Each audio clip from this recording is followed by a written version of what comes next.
Hey, this is Lee from Amion. This is a video for Alice and anyone else she'd like to share it with. I'm going to talk about swapping a shift and notifications that happen when shift changes happen. Two sort of related but different topics. I'm going to log into Amion.com to take a look at one of our really small sample schedules. So we're not using a real schedule when we do this. This is a pretty tiny one. When you're looking at the schedule online, whether in the daily list or the monthly view, there's an icon at the top that looks like two blue recycle arrows, and that's what gets you started with swapping a shift.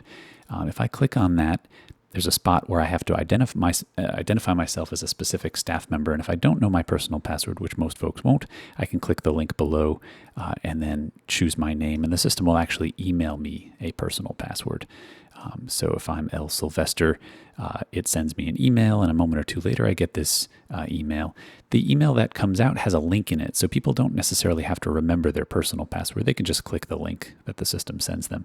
Once I do that, I've logged in as a specific person, and I'm ready to propose and accept a shift swap. So this is me. I'm looking at my upcoming shifts. I've got one on April 8th. I'm the backup. I'm going to click on that shift because I'd like to trade it. Once I choose that shift, there are options about putting it into the trade pool or making it available. Most often, shifts are direct and one-to-one. You've got someone in mind who said they would take your shift. So I'm going to take my list of people and choose somebody. I know L. Claire owes me a favor, so I'll choose that person as the person who's going to get the proposal for my swap. When I look at the next screen, it shows me all the shifts that L. Claire has. She's got a backup 2 days earlier on Tuesday, and I think I'm going to offer to take that shift if she takes mine on the Thursday here. I'll click her backup shift. You can add a note. I often say something like, "Hey man, you owe me one."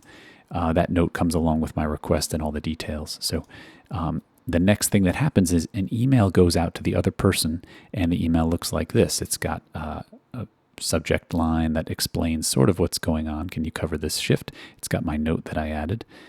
And then it has all the details, including another link that makes it very easy for L. Claire to confirm or decline that swap. So she clicks that link in her email, and then she's logged in as her. This is, we are now logged in as the other person, and the system explains, okay, this is the shift that L. Sylvester wants to take from you. This is the shift you'd pick up. That's what the swap looks like. You can add a note to reply. You can say, no, you can't do it. Most often people have talked about this in person or over a text message or something to agree to it before it happens in here. But once they accept the switch,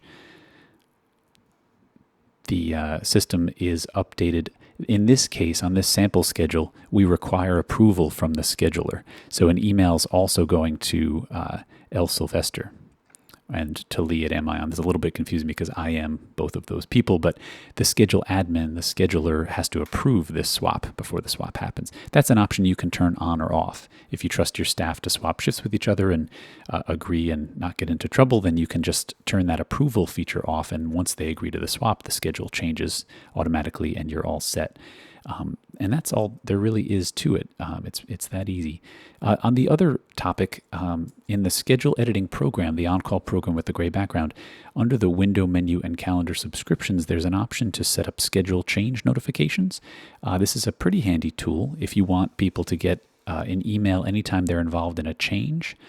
Normally there's a limiting date associated with that, so you might want people who are involved in a change in the next month to get an email when that happens. But maybe, if it's 3 months down the road and you're just working up the schedule, you don't want them to get a notification if changes are made for that time period. That's what this date limiter is all about. So in this case, any change that happens in the next month triggers one of those notifications. And you can CC a person like a director or another scheduler or something like that who should be included on all those notifications. I hope this helps. Please feel free to share it. This is a little bit of a double hit here. This is the schedule editing world, the gray background, and then online we're talking about the move that staff can make. But as always, if you get hung up or stuck and need a hand, head to Amion.com, click contact, give us a call or an email, and we'll get you unstuck. Okay,